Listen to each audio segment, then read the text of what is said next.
Hello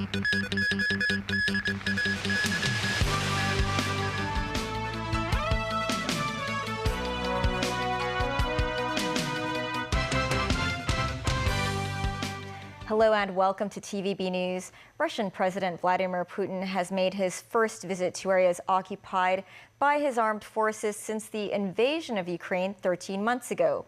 Putin drove around the Donetsk city of Mariupol, where last year outgunned Ukrainian troops fought for 3 months before Russian forces eventually took over. Meanwhile, Ukraine and Russia have extended their deal to allow the passage of grain shipments from the Black Sea. Nazvi Karim reports. Vladimir Putin firmly at the wheel, unruffled by events out of his control. A day after the International Criminal Court issued a warrant for his arrest on war crimes charges, the Russian president visited the city of Mariupol in Donetsk, driving around several districts and talking to residents. It's his first visit to Russian-occupied territory since the start of the war in February last year. He flew to Mariupol by helicopter after visiting Crimea on the 9th anniversary of Russia's annexation of the peninsula in 2014. In Crimea, he visited a new children's center in Sevastopol, in the historical and archaeological museum reserve Tarik Khersonis. After Mariupol, Putin traveled to Rostov-on-Don in southern Russia for meetings with top military commanders. The ICC issued the arrest warrant for Putin on charges that Moscow illegally abducted children in occupied areas and then sent them to Russia.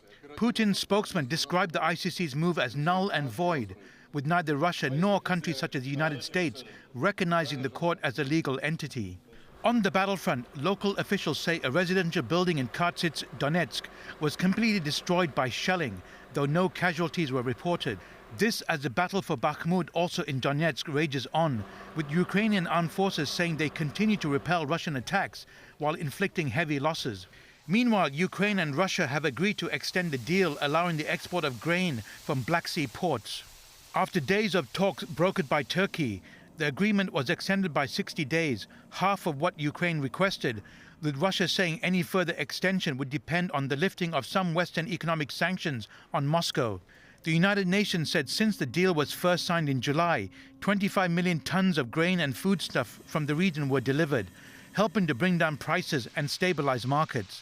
Nazvi Karim, TVB News. Meantime, the U.S. is trying to discourage Honduras from following through on its plan to switch diplomatic ties from Taipei to Beijing. According to Reuters, Washington hopes there could be a U-turn as a formal agreement has yet to be finalized. U.S. officials said many countries which have made the shift have not reaped the economic benefits they were hoping for. The diplomatic pressure comes after Honduran President Xiomara Castro said on Tuesday her country would establish formal ties with Beijing.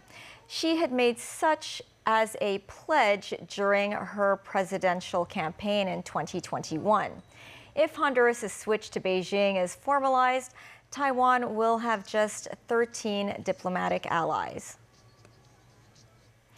The U.S. Department of Transportation has reportedly drafted an order that would ban Chinese carriers from flying passengers to America if they go through Russian airspace. Since the Russia-Ukraine war broke out early last year, most Western carriers have been banned from using Russian airspace. This means carriers have to make lengthy detours and add extra miles en route to Asia. However, most Asian and Middle Eastern-based rivals are still authorized to use Russia's airspace. U.S. operators said such a move has put them at a competitive disadvantage, costing them $2 billion a year. U.S. media reports said American senators and the airline industry are now lobbying for a ban on airlines willing to do business with Russia or forcing them to employ the same routes as their U.S. counterparts. In France, another night of unrest Saturday on the streets of Paris and beyond. This as protests against President Emmanuel Macron's plan to raise the country's retirement age from 62 to 64 persist. Police in Paris used a water cannon against protesters after clashes broke out between demonstrators and officers. And police in riot gear threw gas canisters towards a gathered crowd. Crippling strikes have left garbage building up on the streets of the French capital. The growing unrest and strikes have left President Macron facing one of the gravest challenges to his authority since taking office. Pakistan's former Prime Minister Imran Khan has had arrest warrants against him canceled after he complied with an order to appear in court in Islamabad. Khan is facing a spate of legal challenges, including charges that he unlawfully sold state gifts given to him by foreign dignitaries while in office from 2018 to 2022. Khan was allowed to sign his presence from his car, which had reached the judicial complex, but clashes between his supporters and police prevented him from leaving the vehicle. In his home city of Lahore, police stormed his residence and arrested 61 people on Saturday. Police said they acted to remove a barricade erected by members of Khan's political party and his supporters. They say the crowd blocked lanes around Khan's residence with concrete blocks, fallen trees, tents, and a parked truck. The government is currently seeking to amend the legal practitioners ordinance. The move would allow the chief executive to decide whether an overseas lawyer can participate in a national security case in Hong Kong. Deputy Secretary for Justice Horace Chung said the changes are partly aimed at preventing litigants from repeatedly switching foreign lawyers and effectively delaying the judicial process. Timothy Lee tells us more. In one of the city's largest national security trials, the case of Nix Digital founder Jimmy Lai, the Court of Final Appeal gave permission to the hiring of British lawyer Tim Owen as Lai's defense counsel. Later, an interpretation of the national security law by the Standing Committee of the National People's Congress led to the government's decision to amend the legal practitioners ordinance.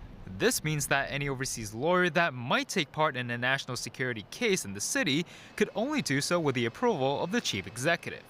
Part of the latest proposed amendment is that the litigant must get the chief executive's permission before he or she can ask the court to seek a certificate from the CE for the overseas lawyers to take part in national security cases.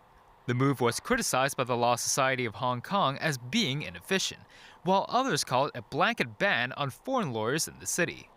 Speaking on the TVB program, Deputy Secretary for Justice Horace Chung said the proposed amendment will not only save time for legal procedures and prevent those with ill intent to exploit the judicial system, but will continue to give room for litigants to hire overseas lawyers. We find out that in the major common law jurisdiction overseas, actually they have no such admission scheme for overseas lawyer to appear before the court in foreign countries. So actually the admission scheme in Hong Kong is quite unique.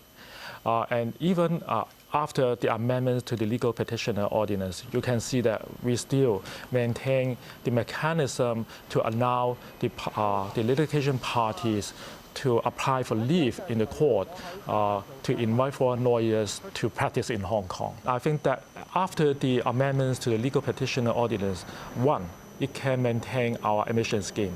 And the other one is that we will have a mechanism to safeguard the national security.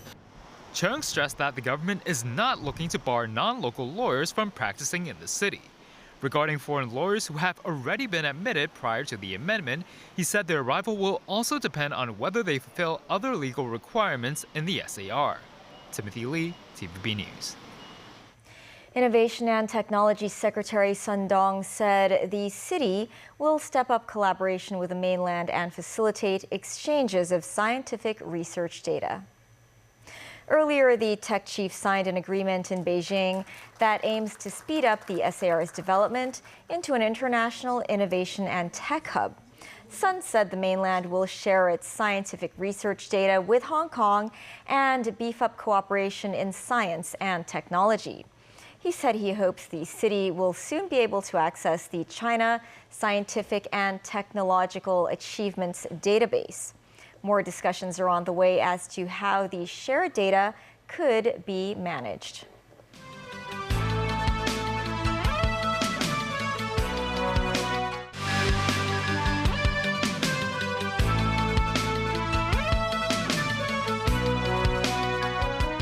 Welcome back. Former U.S. President Donald Trump has claimed that his arrest is imminent and issued an extraordinary call for his supporters to protest. This as a New York grand jury investigates a 2016 hush money payment to a woman who alleged sexual encounters with him. Trump is suspected of falsifying business records to conceal such payments as legitimate payments to a lawyer before elections. More from NBC News. Donald Trump tonight predicting his own arrest next Tuesday, calling on his millions of followers to protest on his behalf and, quote, take our nation back in the face of what could be an historic first, the indictment of a former president. Mr. Trump making his claim on social media, citing what he called, quote, illegal leaks from a highly political Manhattan district attorney, repeating that call to action in a later post, writing, protest, protest, protest. Republicans quickly rallying to his defense. It reeks of the kind of political prosecution that we endured back in the days of the Russia hoax. The House Speaker going even further, tweeting that he was directing relevant committees to investigate what he called the pursuit of, quote, political vengeance against the former president. And while Mr. Trump did not call for violent action today, Democrats were quick to condemn his rhetoric. He first incited violence on January 6th to prevent his removal from power. And now he's attempting to incite political violence to prevent his prosecution. NBC News was first to report Friday that law enforcement officials in New York are preparing for the possibility of Mr. Trump's indictment and arrest as soon as the coming week. If the former president were to be indicted, he likely won't be going through the front doors of the courthouse here in Lower Manhattan. Instead, he'll likely enter through the district attorney's office with media and onlookers crowding in on both sides. He will have to go through the normal processing that includes fingerprinting and having photographs taken. The Manhattan DA's case centers on whether then-candidate Trump in 2016 directed his attorney, Michael Cohen, to pay off adult film star Stormy Daniels, who claimed they had an affair a decade prior. Trump allies tonight arguing that a New York City indictment would only help catapult him back to the White House. The prosecutor in New York has done more to help Donald Trump get elected president than any single person in America today. In other news, North Korea today fired a short-range ballistic missile towards the sea off the east coast of the Korean peninsula.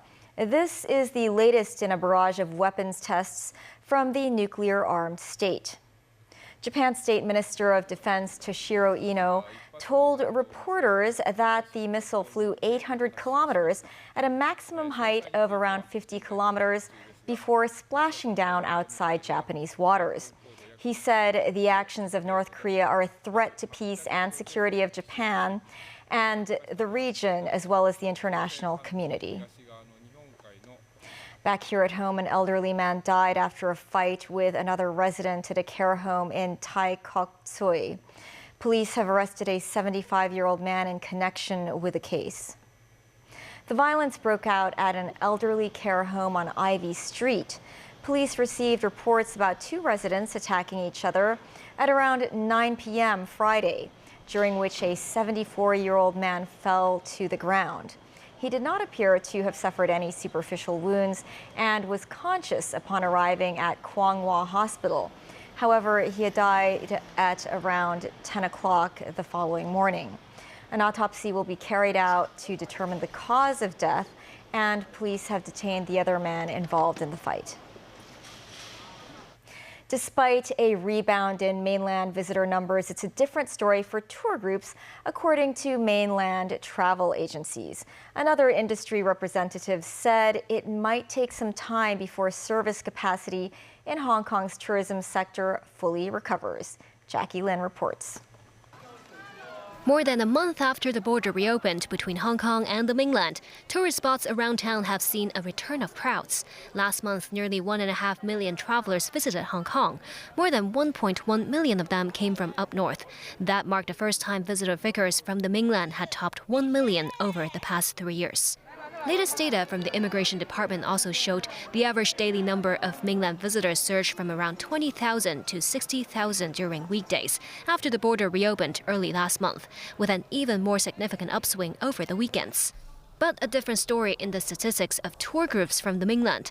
The Travel Industry Authority received around 1,840 registrations for such tours from the mainland since February 6 until last Monday. A mainland travel agency said many visitors to Hong Kong prefer planning their own trips, and the relatively higher hotel rates have also put off many mainlanders wishing to travel here.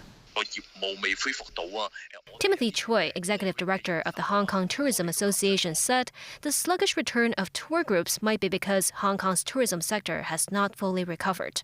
This as travel agencies have yet to rehire staff and tour guides who left the industry during the past 3 years.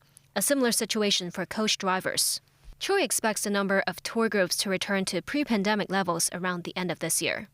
Jackie Lin, TVB News.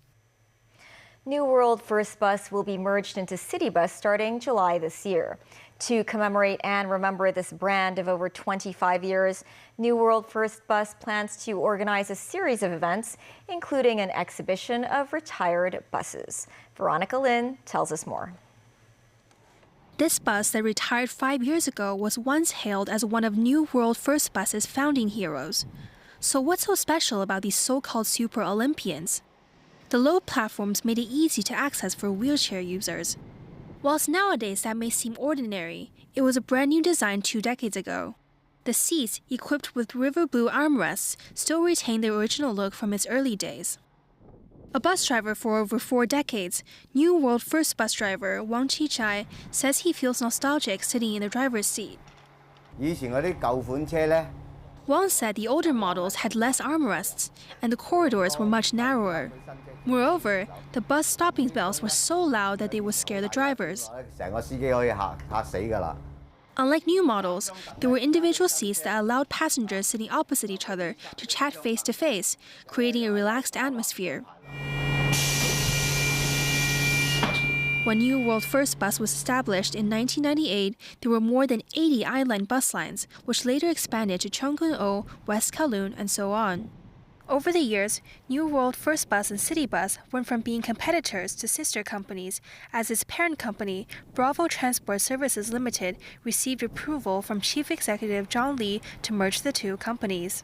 That all becomes history in 4 months as numerous retired buses are being renovated to create photo opportunities for the public. 4 buses that are currently in use will also be spray painted into replicas, recreating the iconic wavy patterns found on older models. This New World First Bus driver couldn't hide his excitement, saying that it's like an old friend you haven't seen in decades suddenly reappears. 2 of the replicas will follow the 694 S line starting on Monday. It runs to and from Tugeng Lane and Chai Wan via the Chung Kung-o Lam Tin Tunnel. It's also the newest bus line from the company. Veronica Lin, TVB News. That's the news. Have a good evening.